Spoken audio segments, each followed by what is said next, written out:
So what do you think about funny books? What do you think about books that set out to make us laugh out loud? That's one of their main objectives. Do you think that books like that can be put on the high shelf with the greatest writers of all time? For example, do you think Ring Lardner's short story Alibi Ike is just as good as, say, Ernest Hemingway's The Snows of Kilimanjaro? Would you say that, for example, Bill Bryson is as much of a national treasure, a national literary treasure as, say, Cormac McCarthy? Would you say that the American writer, who sometimes is hilarious, Florence King, for example, her great memoir, The Confessions of a Failed Southern Lady, do you think that she's on the same level as, say, the much celebrated nowadays Clarice Lispector? Do you think that comic writing, purely comic writing, no, but comic writing is on the same level as sort of the great serious literary creators? So let me ask you another question. Would you be suspicious of the literary quality of a book that you heard had come to be because the author had done a funny YouTube video that went viral? That the writer had gotten a book deal from Random House in this case? Would you be suspicious of the literary quality of that book? I might be. But then what if I told you that the writer just happened to have an MFA degree from one of the more reputable programs in the country, in this case, the University of Florida? What if I told you that he'd honed his skills through some of the most respected literary writers in America? What if I told you that he just happened to have been published by literary magazines like the Three Penny Review, Tin House, McSweeney's, the Southern Review, The Sun, all top-tier literary magazines? What if I told you that he'd gotten a novel published in 2005? The novel is called Outbound, The Curious Secession of Latter-day Charleston. It came out with a now defunct literary press called River City Publications, and that it won some awards. And that the concept of the novel, also quite comic, was that Charleston suddenly breaks off from mainland America and is set adrift at sea. And all the conflicts, political and infighting that occurs because of this event. It reminds you maybe of the novel by the great Nobel laureate José Saramago, The Stone Raft, about how Portugal breaks off from mainland Europe and is set adrift at sea. Maybe it reminds you of that. Would your prejudice be maybe at least less? And then what if I told you that the writer had the cojones, or cones, as he would write, to come to Spain in 2007, 2 years after he'd had that novel published, and set out to learn Spanish well enough to write a book in it? Not just any book, but a book with comedic pretensions in Spanish for Spanish readers.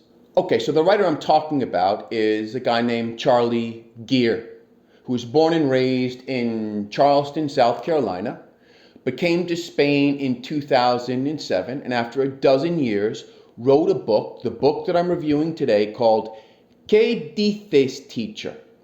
Las aventuras lingüisticas de un americano en España, which can be translated as, What are you doing, teacher?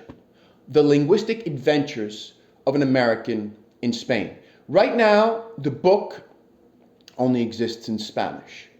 I'm sure Charlie's working on an English version. But I want to speak about this book in Spanish because it is quite an achievement. And It challenges a lot of the prejudices that we might have as literary readers. The book, I would say, despite being short, is in many sections a comic tour de force. Charlie has a very refined and intelligent sense of the ridiculous. He can see how the literal meaning of words and of sentences can clash very comically with the contextual meaning of a language. How, as native speakers, we very often overlook the literal meaning of words. And seen from the perspective of the outsider, in his case, really gives insight on how a language can be a monument to a certain people, and therefore to the human condition in general. Just how wise human beings are collectively, how over time something can evolve and develop in ingenious ways. I've spent more time living in Spain than Charlie has. I've also delved into the language, studied the language, studied enough to write a book in it. But never did I see, I'm not going to say punchlines coming, because it's more than that. I never saw the payoff coming.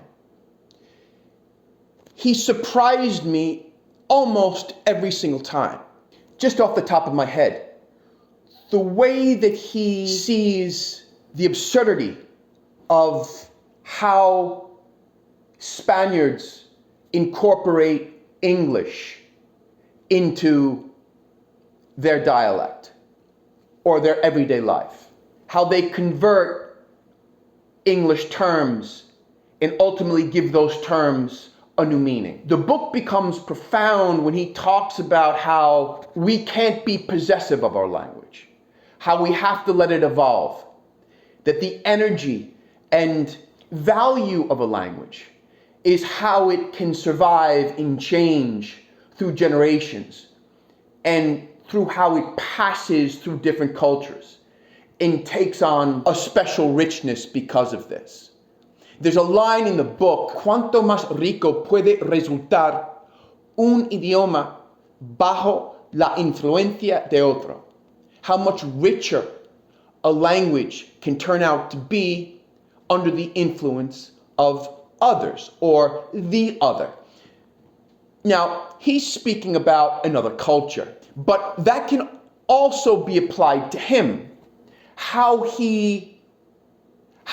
both English and Spanish become lit up under his influence, his authorial influence, his very, very sharp analytical skills, his comic sensibility. I think in many ways, humor is the best way to show the richness of language, to surprise us with meaning, to take us off guard. I hesitate to use the word punchline because it makes humor seem gimmicky.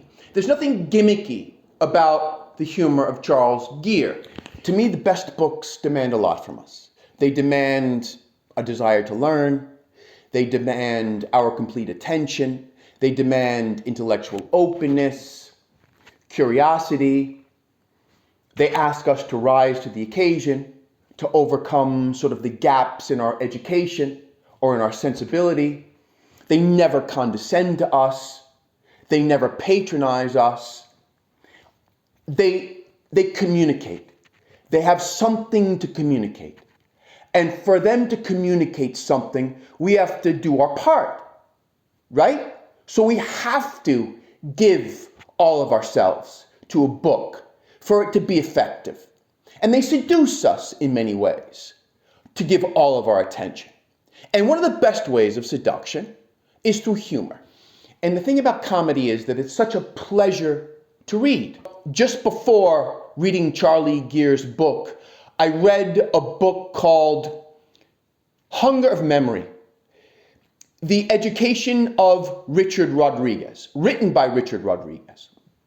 He calls it an intellectual autobiography. There's a line, or there's a chapter in the book where he talks about his love of books and how it evolved and developed.